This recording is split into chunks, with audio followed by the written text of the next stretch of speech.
विद्यमान है तेजबान सिंह रामप्रसाद जी, जिन्होंने संघर्ष का झंडा अमेठी में उठाया 1970 के दशक से। आज हमारी पीढ़ी ऐसे हमारे वरिष्ठ कार्यकर्ताओं नेताओं के प्रति कृतज्ञता का भाव रखते हुए आभार वंदन करती है। संगठन को और सशक्त करेंगे और संगठन पथ पर, जैसे कि अटल जी कहा करते थे, क्या हार में क्या जीत में, किंचित नहीं भयभीत में, संघर्ष पथ पर जो मिले ये भी सही वो भी सही, वरदान मांगेंगे नहीं। हम वो हैं जिन्होंने पूर्ण निष्ठा के साथ क्षेत्र की सेवा की और आगे भी संगठन की शक्ति के माध्यम से सेवा करते रहेंगे। भाजपा के सभी संकल्पित कार्यकर्ताओं की ओर से क्षेत्र की जनता के चरणों में वंदन और अभिनंदन। धन्यवाद। हाँ, मुझे लगता है कि आज जनता का आभार व्यक्त करने का दिन है, जो जीते उनको बधाई देने का दिन है। संगठन का स्वभाव है विश्लेषण करने का, वो संगठन अपनी ओर से विश्लेषण करेगा, लेकिन एक जनप्रतिनिधि, एक पॉलिटिकल एक्टिविस्ट के नाते मेरा ये बहुत बड़ा सौभाग्य रहा कि मैंने क्षेत्र में हर गांव में जाकर काम किया। इस क्षेत्र को मैंने अपने जीवन के 10 वर्ष दिए। हार या जीत के बावजूद लोगों से मैं जुड़ी और ये मेरे जीवन का सबसे बड़ा सौभाग्य है। दीदी अमेठी और दीदी के रिश्ते का भविष्य क्या होगा? बहनों से भविष्य पूछते हो? बहनों से रिश्ता तब टूटता है जब अर्थी उठती है बहन। भारत माता की। જે પ્રકારથી અમેઠીના લોકોનો સ્મૃતિ ઈરાનીએ આભાર માન્યો છે, અત્યારે આપણે પ્રતિક્રિયા પણ જોઈ અને કોંગ્રેસ દ્વારા પણ પ્રેસ કોન્ફરન્સ કરવામાં આવી હતી। આવી ગયા મોદી તો ચર્ચા કરીશું અને ચર્ચાને આગળ વધારીશું। આપણે જયવંત પંડ્યા જોડાયા છે, જે રાજકીય વિશ્લેષક છે, ખૂબ જ સિનિયર। શ્રદ્ધાબેન જોડાયેલા છે, બાબુભાઈ પણ જોડાયેલા છે। આપ તમામની પાસે આવીશ, પરંતુ સૌથી પહેલો સવાલ, આ રિઝલ્ટ જોયા પછી જયવંતભાઈ આપને, કારણ કે અનએક્સપેક્ટેડ હતું ઇન્ડિયા ગઠબંધનની પણ જો વાત કરવામાં આવે, ભાજપનો જે 400 પારનો આંકડો હતો, જયવંતભાઈ શું કારણ છે કે ત્યાં ન પહોંચી શક્યા? ખૂબ અનપેક્ષિત પરિણામ બધા માટે છે, બધા જ ખોટા પડ્યા। કારણ કે જે લોકો કહેતા હતા કે 400 પાર જશું એ પણ ખોટા પડ્યા, મારી જેવા રાજકીય વિશ્લેષક પણ ખોટા પડ્યા, કારણ કે આટલી અપેક્ષા હતી જ નહીં। સાથોસાથ કોંગ્રેસના લોકો પણ કહેતા હતા 292 પહોંચશું, એ લોકો પણ ખોટા પડ્યા। એક્ઝિટ પોલ ખોટા પડ્યા। અને મને લાગે છે કે મતદારો, હું હંમેશા એક બહુ એક્ઝામ્પલ આપતો હોઉં છું, 2015માં સ્થાનિક સ્વરાજની ચૂંટણીમાં કોંગ્રેસને ખૂબ ફાયદો થયો જિલ્લા પંચાયત તાલુકા પંચાયતમાં। એ જ 2017માં વિધાનસભાની ચૂંટણીમાં કોંગ્રેસને 77 ઉપર રાખી અને ભાજપને 99 ઉપર રાખી, એટલે બંનેને પણ માપમાં રાખ્યા। તો 2019માં બધી બેઠક 26-26 ભાજપને આપી દીધી। આ જે એક મતદારો છે જાણે છે, તમે જુઓ કે આ રોહિણી આચાર્ય રાષ્ટ્રીય જનતા દળવાળા એ પણ હારી રહ્યા છે, ઓમર અબ્દુલ્લા પણ હારી ગયા, મહેબૂબા મુફ્તી પણ હારી ગયા, સ્મૃતિ ઈરાની હારી ગયા। એટલે સત્તામાં છે પરંતુ અમારે એ નથી જોઈતા। તો લોકો છે એ બહુ શાણા છે, પરંતુ એમણે નક્કી કર્યું કે ભાઈ ભાજપને તો જોઈએ જ છે, ભાજપ જોઈએ જ છે, એટલે એને સત્તાથી નજીક રાખ્યા। પરંતુ સાથોસાથ એવા ભાજપવાળા નથી જોતા કે જે 400 પાર જાય અને અમુક મનસ્વી નિર્ણય લે। એક બાજુ વાત કરે ભ્રષ્ટાચારની અને વિપક્ષના નેતાને પકડે, પરંતુ બીજી બાજુ અજીત પવારને પોતાની સાથે લઈ આવે। સવારમાં વહેલી સવારે ઉઠીને આપણને ખબર પડે કે આ તો શપથવિધિ થઈ ગઈ અને કોઈ પણ જાતના ટેકા વગર, અને પછી ખબર પડે કે ભાઈ શરદ પવારે તો એને ટેકો આપ્યો જ નથી અને બધા ધારાસભ્યો એના સમર્થનમાં છે જ નહીં, એટલે આખો ફિયાસ્કો થઈ જાય।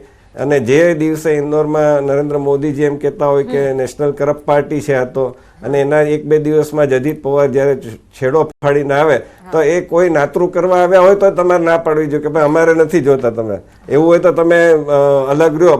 એની સ્ટ્રેન્થ તો ઘટી જ ગઈ છે, પણ તમે એને ટેકો લ્યો છો, એને ઉપમુખ્યપ્રધાન બનાવી દો છો। તમારા જે માણસ છે દેવેન્દ્ર ફડણવીસ, જેણે મહેનત કરી છે અને જે મુખ્યપ્રધાન બનવાને લાયક છે, એના બદલે તમે એકનાથ શિંદે, ચાલો એ હજી પણ સ્વીકાર્ય છે કારણ કે એની છબી છે એવી કંઈ છે નહીં, પણ તમે અજીત પવારને બનાવી દો છો। તો એ વસ્તુ છે જનતા જોઈ રહી છે.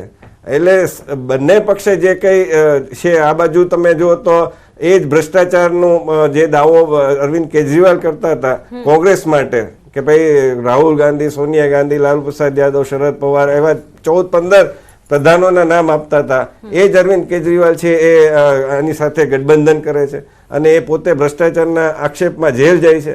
જેલમાંથી બહાર આવીને સહાનુભૂતિ ઉઘરાવવાનો પ્રયત્ન કરે છે. તો દિલ્હીમાં 7 બેઠક ઉપર ફરીથી આપને સાફ કરી દેવામાં આવી.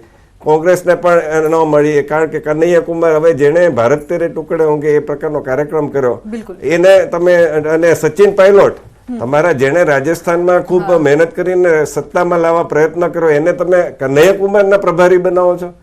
તમે જુઓ તો ખરા. એટલે આ બધું જનતાએ છે ને મને લાગે છે કે બહુ સંતુલિત અને બધાને માપમાં રાખવા માટેનો પ્રયત્ન કરી દીધો છે. લાજ પણ બચાવી છે, સાથોસાથ એક ઇશારો પણ જનતા સમજુ છે એવું કહી શકાય. હવે મેચ્યોર થઈ ગઈ છે જનતા વોટ આપવામાં. મિત્ર, બહુ મહત્વની વાત કરી જયવંતભાઈ. એક જે પ્રકારથી માપમાં રહેવાની વાત કરી, ભાજપ જોઈએ પણ છે પણ તમામ લોકો અભિમાન કરશે તો એવું પણ નહીં કે તમામ લોકોને આવકારવામાં આવે. બિલકુલ શ્રદ્ધાબેન, કે અભિમાન કરશો તો ઘરે જશો. ડેફિનેટલી મેં તમને એ જ કીધું કે આપણે બહુ જ મેચ્યોર ડેમોક્રેસીમાં છીએ. પહેલાં શું હતું બેન કે જે પણ લોકોનો અવાજ હતો ને એ ક્યારેક પણ એમ મતલબ મીડિયા હોય કે ઇલેક્ટ્રોનિક મીડિયા હોય કે પત્ર સમાચાર હોય ત્યાં એક અવાજ હતો. પછી લોકોનો બી સોશિયલ મીડિયાથી આજે ને અત્યારે એક્સપોઝર વધ્યું છે. તમે જુઓ કે દરેક વ્યક્તિને ખબર પડે છે કે to whom I have to vote, for vote I have to vote. પ્રધાનમંત્રી નરેન્દ્ર મોદીજીની એક્સ્ટ્રીમ લોકપ્રિયતા તો છે જ, પણ મેં જેમ કીધું કે અમારા 2 માન્ય સાંસદશ્રીઓ જેમની લીડ આજે એક્સ્ટ્રીમ આવી છે, અમિતભાઈ શાહ સાહેબની ગૃહમંત્રી જે છે અને અમારા પ્રદેશ પ્રમુખ CR પાટીલજીની, તો તમે જુઓ કે એમની કનેક્ટિવિટી એન્ડ યુઝર જે એમના છે, દરેક એમના જેટલા બી લાભાર્થીઓ છે કે પ્રજાજન સુધી એમને કનેક્ટિવિટી છે. તો મોદીજીનું કામ છે, મોદીજીની ગેરંટી છે, ભારતીય જનતા પાર્ટીનો વિચાર છે, પણ બિંગ MLA MP તમારે એન્ડ યુઝ સુધી બી જવું પડશે.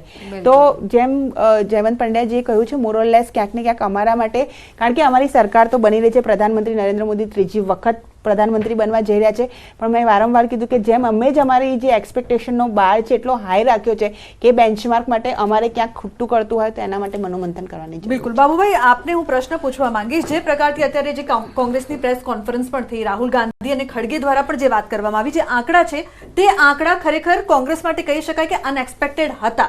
બનાસકાંઠાથી પણ ગેનીબેન છે તે જીત્યા. કેવું લાગી રહ્યું છે? આપની પ્રતિક્રિયા શું છે આ રિઝલ્ટને લઈને?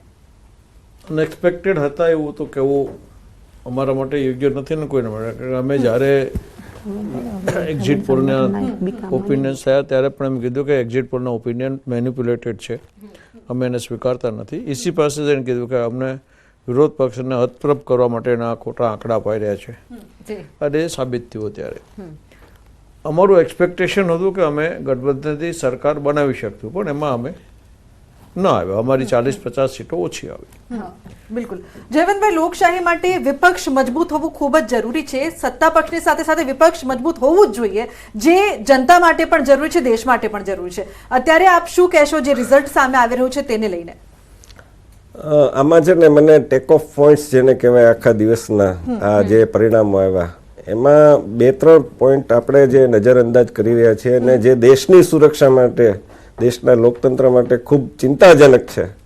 પશ્ચિમ બંગાળમાં 7 ચરણમાં જે રીતની હિંસા થઈ અને હત્યાઓ થઈ કાર્યકર્તાઓની, ન માત્ર ભાજપના પરંતુ કોંગ્રેસના, CPIMના અને કોંગ્રેસના એક નેતાના ઘરે તો બોમ્બ ફોડવામાં આવ્યો.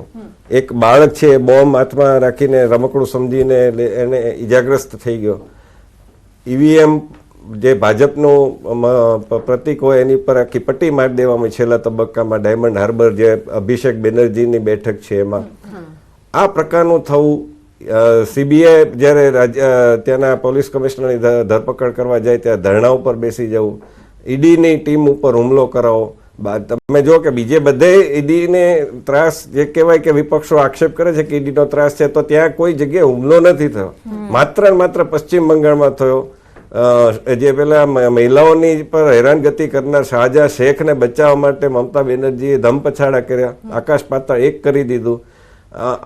અને છેલ્લે OBC માટે જે હાઈકોર્ટનો આદેશ આવ્યો કે OBCમાં બધા મુસલમાનોને આપી દેવામાં આવ્યું છે, તો એ હાઈકોર્ટનો આદેશ માનવાનું નકાર્યું. તો આ પ્રકારનું લોકતંત્ર, આ પ્રકારની ચૂંટણી, એનો ખરેખર તો ભલે ઇન્ડી ગઠબંધનમાં હોય પણ એમાં બધાએ વિરોધ કરવો જોઈએ. જે રીતે અધીર રંજન ચૌધરીએ ત્યાં મુખર થઈને મમતા બેનર્જીનો વિરોધ કર્યો છે, પરંતુ એવો વિરોધ છે નેશનલ લેવલે કોઈ કરી નથી રહ્યું. ભાજપવાળા પણ ઇવન કાર્યકર્તાઓની એટલી બધી હત્યા થઈ છે છેલ્લા 10 વર્ષમાં, તો ભાજપવાળા માત્ર ને માત્ર એનો રાજકીય લાભ ઉઠાવવા માટે પ્રયત્ન કરે છે. એ ધારત તો રાષ્ટ્રપતિ શાસન લાદત તો કોઈ એમાં નકારી ન શકત કે ભાઈ તમે ખોટો રાષ્ટ્રપતિ શાસન લાદીને લોકતંત્રની હત્યા કરી છે. ખરેખર તો આ કરવાની જરૂર હતી. બીજું, પંજાબમાં આ વખતે બહુ મોટી સંખ્યામાં ખાલિસ્તાન સમર્થકો એ ચૂંટણી લડી રહ્યા છે. અમૃતપાલસિંહ જે જેલમાં બંધ છે એ ચૂંટણી લડી રહ્યો છે. ઓમર અબ્દુલ્લાને હરાવનાર એ પણ ચૂંટણી જેલમાં છે. તો આ પ્રકારનું જે થઈ રહ્યું છે એ ખરેખર તો દેશ માટે, હવે રાહુલજી માટે આપણે ખૂબ આદર, પરંતુ એમણે સિદ્ધુ મૂસેવાલાનું જે ગીત, હવે સિદ્ધુ મૂસેવાલા પોતે ભિંદ્રાનવાલે સમર્થક હતો, જે ભિંદ્રાનવાલેના કારણે ખાલિસ્તાનનો મુદ્દો પ્રબળ બન્યો અને જેના કારણે ઇન્દિરાજીની હત્યા થઈ, એમના દાદીમાની. તો આ પ્રકારનું જે થઈ રહ્યું છે મને લાગે છે કે દેશ માટે ચિંતાજનક છે.